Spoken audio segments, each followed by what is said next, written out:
Hello, we're doing a two-part series with Dr. Stefan Hainzl. We're in the middle of talking about why you should drink all this water, and if you drink all the water, how you flush your system. And vitamin D is not, it's not toxic. Vitamin D, doctors tell you true statement. You can't take all that vitamin D because it's toxic.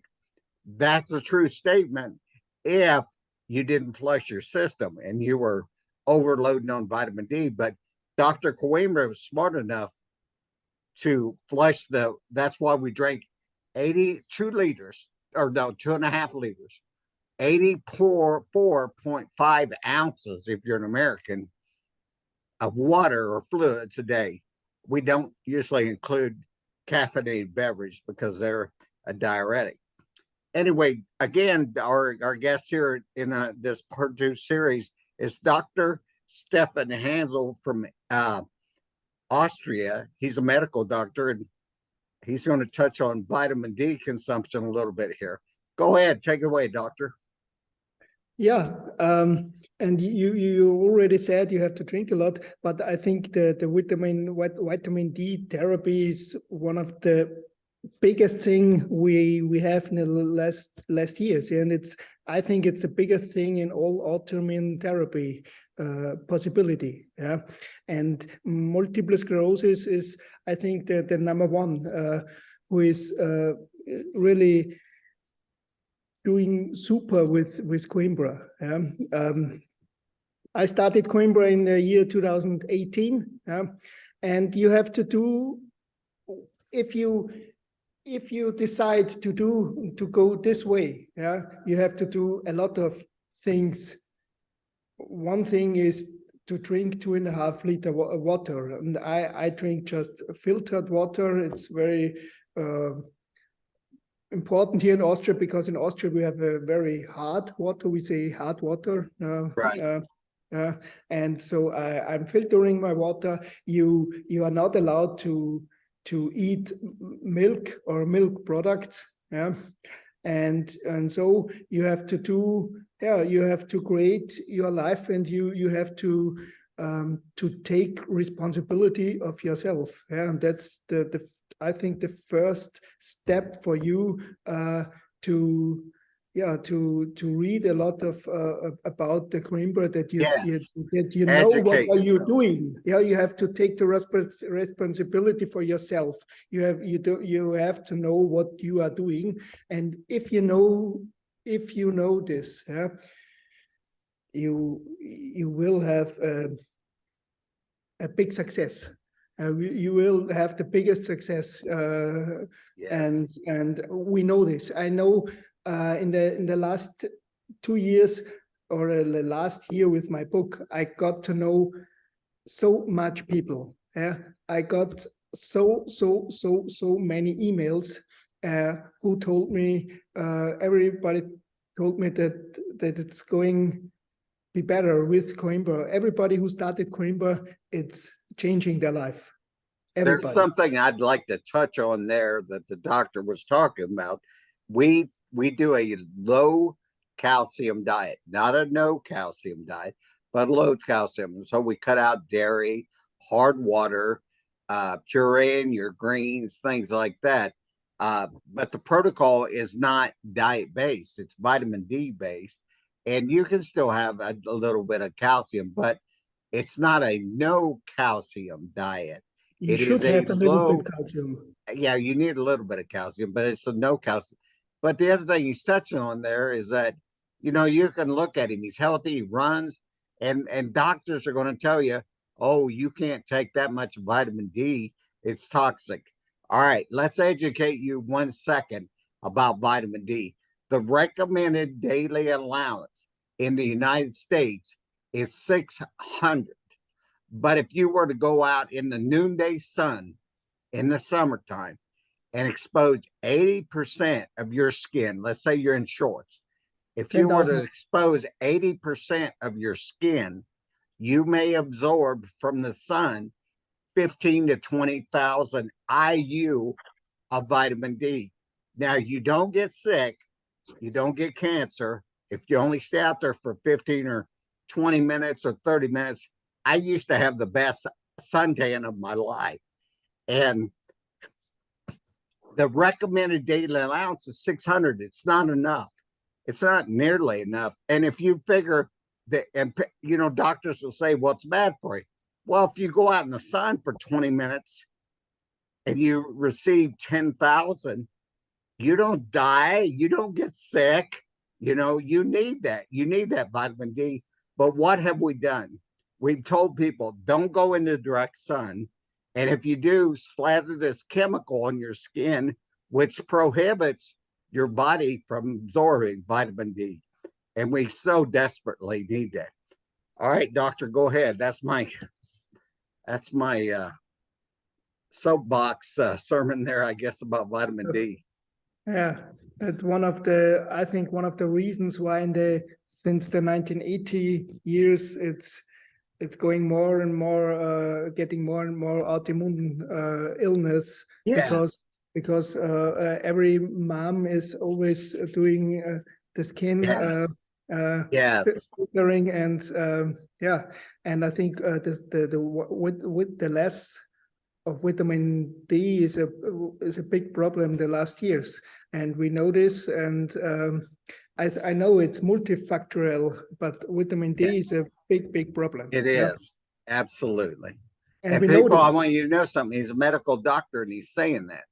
And that's the problem, is that there's not enough doctors. If you're a doctor watching this, research it. All I tell people to do is I tell every person, I challenge you to research it and see if it's not true.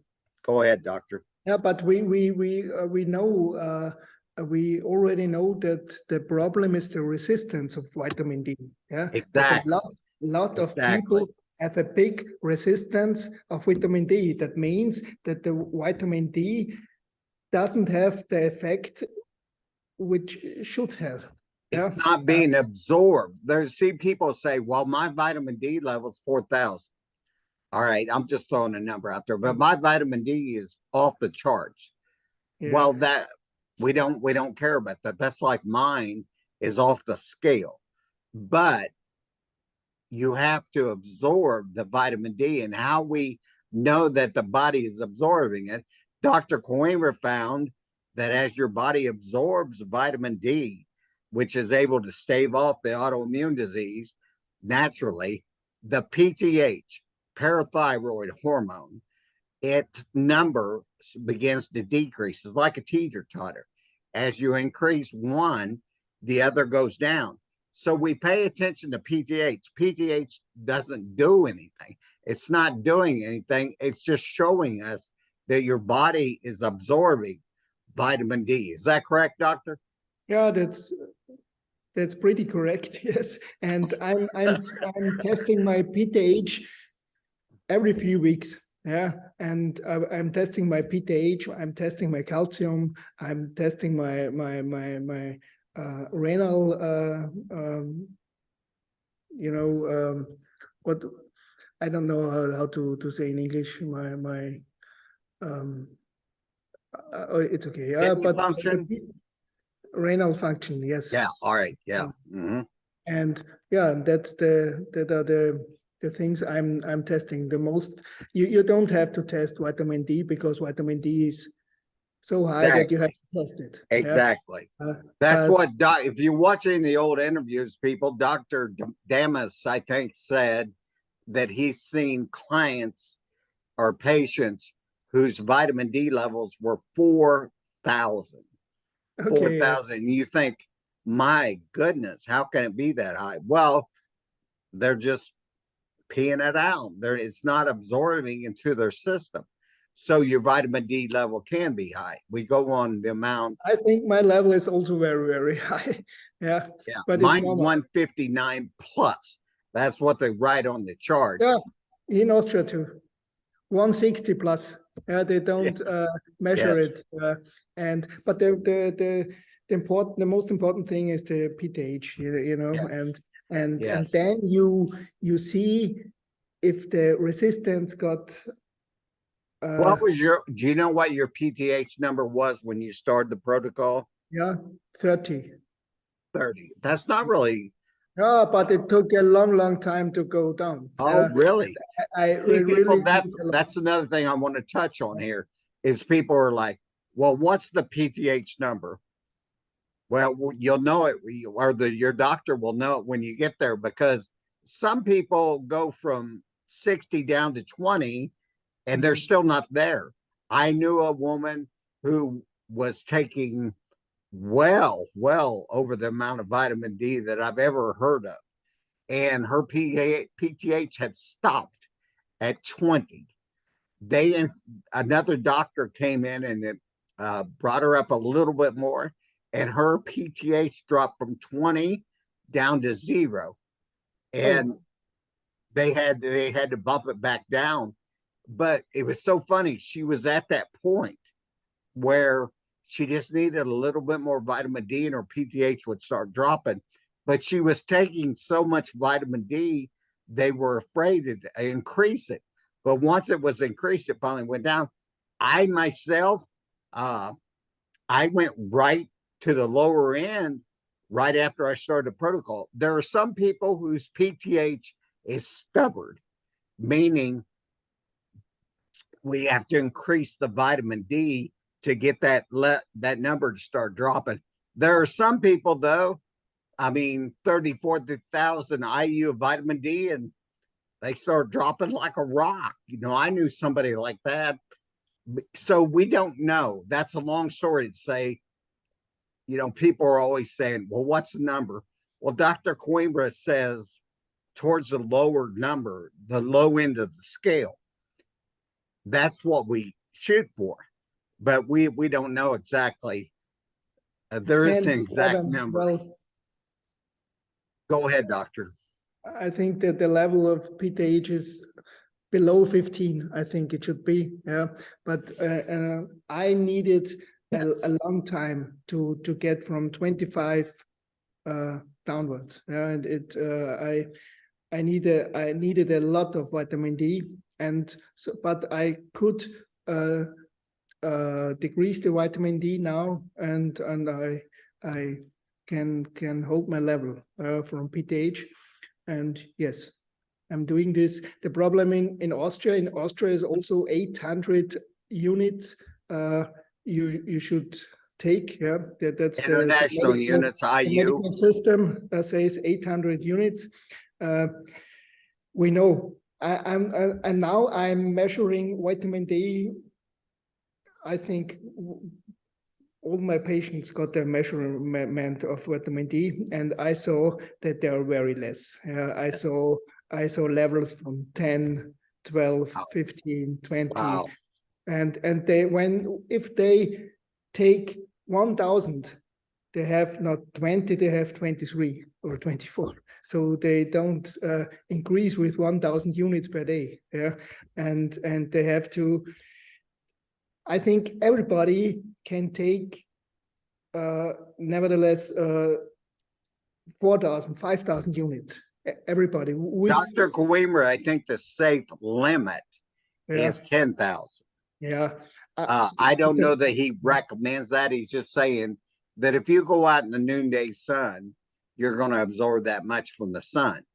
Yeah. So he's saying a safe amount is I 10,000. believe this. I believe this, but it's very difficult to explain old patient because in their thinking it's Yes. dangerous. Yeah, in their Yes. thinking it is dangerous, and so it's Yes. okay for me if they take 5,000, and it's good for them. So they get Yes. 40, 45, 50 level, and that's much better. Yeah, but we don't speak about Coimbra. Yeah, the Coimbra is another way. Yeah, this is the one way is to take every day 5,000 units. It's very good for everybody, really for everybody. Yeah, Yes. um, Yes. and, but the other way is doing the Coimbra for the autoimmune protocol. Have And you ever met Dr. Coimbra? no, Really? Now, are you familiar with doctors in Germany or other people in Austria that have done the Coimbra Protocol or maybe uh, been trained? Yeah, I'm in contact with a lot of people who are doing Coimbra now because they contacting me because of my Wow. book. Yeah. Wow. And I know the doctors who are doing this in Austria. There are three, four. It's not more. In Germany, there are some more, I and think there's about 40 in Germany. 40. Yes. The last Oh, I heard, there was 39. There's got okay, to be at least 40 now. okay, yeah, Now, I'd have to ask, I'm going to interview Christina Keening yeah. coming up, and that'll be our second interview, and I'll have to ask her. Yeah, Because I, we're getting more. That's clear, and I know, but 40 in Germany, it's also nothing, and 4 in Austria, it's also nothing. You have actually you have to say that nobody, feeling nobody knows about Coimbra, and they when I, don't even know the name Coimbra. Yeah. when I went to my neurologist, when I got diagnosed, I said, I'd like to try this Coimbra Protocol. And he's like, he'd never even heard of it.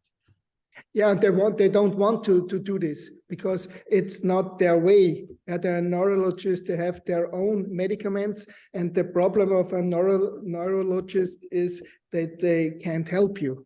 Sorry that I'm saying this. Yeah, Right. he's a very poor guy because if you have a tumor, you get rid of them, and then you have your healing. But a neurologist can never heal you. Yeah, they can actually never help you with this medication. They can Uh, give you drugs. the methods they have, yeah, the drugs that they have, they can't help you. Sorry that I'm saying this. No, I'm it's true. I got so many emails, and the only bad emails I got were from neurologists.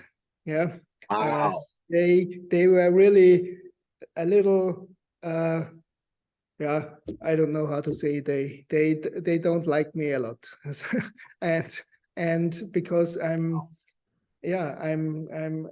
because my book was really good sold, and we can really help a lot of people with autoimmune illnesses, and it's not just the Coimbra, it's the whole thing you have to do. And the neurologists, they just have their way, and if you don't do their way, then they are not helping you. They They are not behind kind you. of have a God complex, people that they know what's best for you, and for you to suggest any other thing is, they're like, well, that's, yeah, okay, that's nice for you, but here, my Yeah, doctor my doctor saw me a month ago, and I'm 6 7 years along, and I'm smiling and I'm happy, and he'll always say, Mr. Otwell, how are you? And I'll say, honestly, doc, if I was any better, there'd have to be two of me. And he started laughing and said he was going to use that. And I said, doctor, I'm not the same man sitting in your waiting room 8 years ago crying like a baby because I thought my life was over. I said, I have a good life now.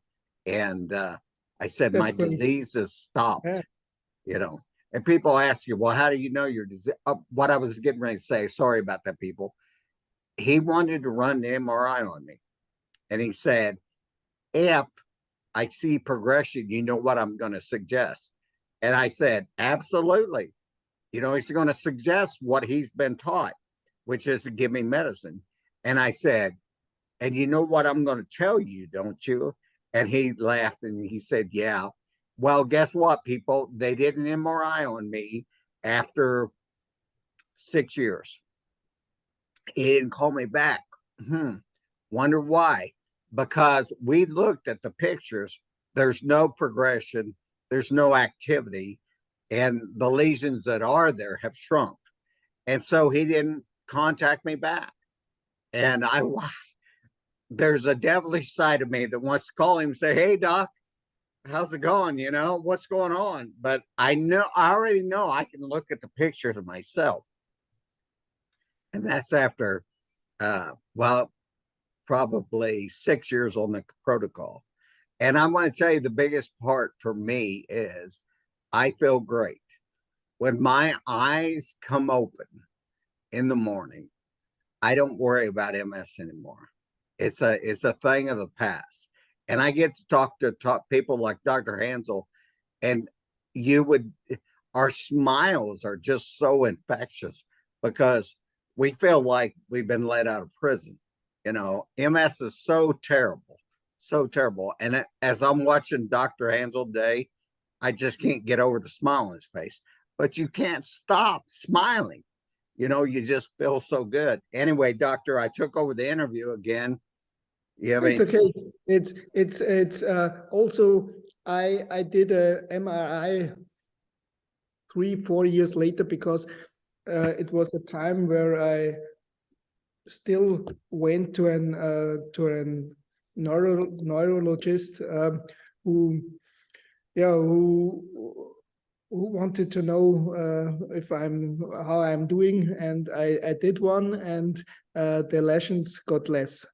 Yeah, and it was great for me. And but to this time, it was some years, 3 years ago, I decided not to go anymore to a doctor, and not to go anymore to an MRI for me.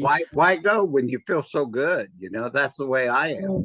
That's my thinking, and I'm always very nervous, and I don't like this MRIs. I did so many in my life, yeah, and every few months at the beginning, and it was terrible, yeah.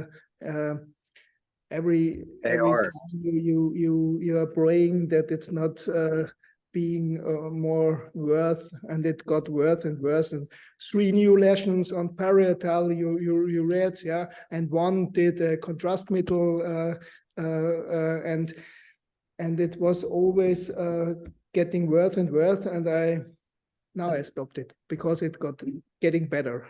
Yeah, and I've Doctor yeah. Dr. Hansel was talking about neurologists and how it's basically no good to go to them because they're going to want to give you medicine, or they're not the serious people to go to because the only news they give you is bad news. But I want to give you some hope.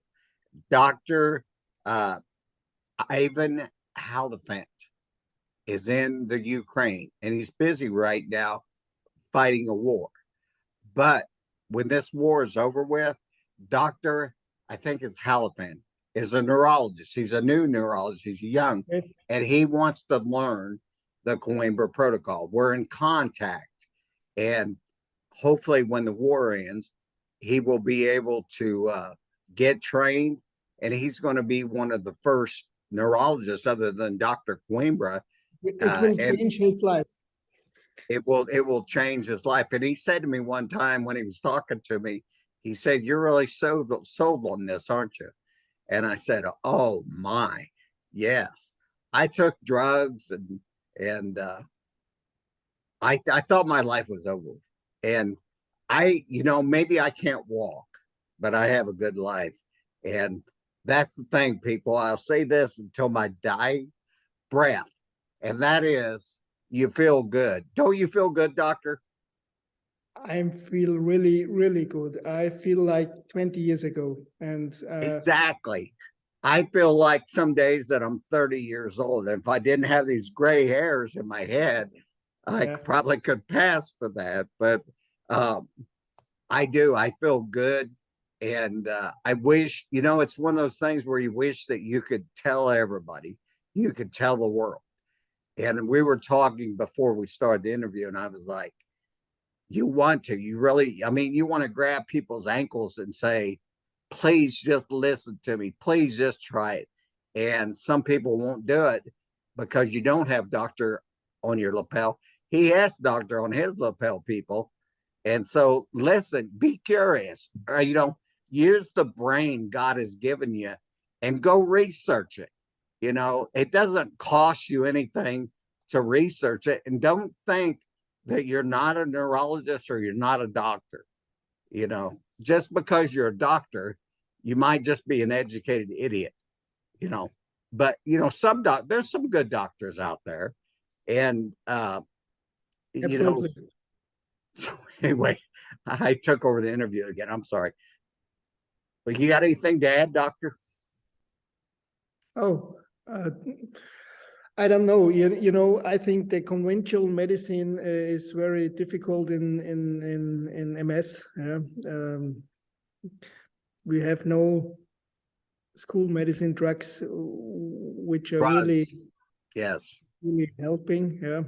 Um, they have so much side effects too. Yeah.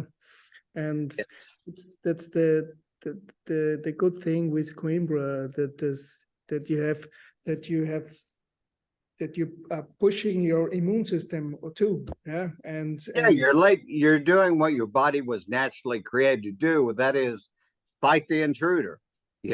Instead of fighting your body, it fights the intruder. Yes. And Yeah. yeah, it changed my life, you know, and it changed completely my life and the life of my family, because You get to see your kids grow up, yes. you'll And get to go to yeah, their weddings and stuff. That's the yeah, thing. but When it I was got a very, very special time. Yes, When I got my diagnosis, and the kids were getting older and older. yes, It was a problem, and now I can do everything with them. Yeah? And I'm clear in my head, and I can think, and I can play with them, and I can doing sport with them, and I can everything. yes. Yeah, we go skiing a lot, and it's all, yeah, Yeah, yeah. you're able to do things. Coimbra changed my life. That I Yeah. wanted to say And completely. people, I want to tell you this. He's available. And he just like those thousands of emails. I know this, doctor, from talking to you. If somebody would contact you, you'd be more than happy to help them because you've been there. See, people, we've been there. We understand. I had an active MS for 20 years. Yeah, And when I started getting better, I thought, I got to tell the whole world. But what I found out is the whole world doesn't want to listen to me because I don't have Dr. Otwell on my lapel. But I'll talk to anybody that listens to me, and I'm sure Dr. Hainzl's the same way. You'll talk to anybody that listens to you, won't you? yeah. All right, doctor, I'm gonna get off here. Zoom was nice enough to tell me that I got 5 minutes here, so I'm gonna get off here. Uh, Read the book, people. He's got a book out, and give us that book again, doctor. Everybody can write me an email if they have questions. I got so many emails, so I answered every email. He answers every email, and the name of your book is Come back, my journey back to life in English. Yeah. you can get it on Ein Weg Amazon. zurück ins Leben. It's called in the origin German way. In German, there is a hardcover, and in the English version is just a Kindle edition. All right, sounds good. Thank you, Dr. Stefan Hainzl. We greatly appreciate all the work you're doing for the Coimbra Protocol and helping people out. I couldn't be happier that you help. It sounds like my poodle's ready for this interview to be over with. Doctor, again, thank you, and look forward to talking to you soon again. I say thank you too.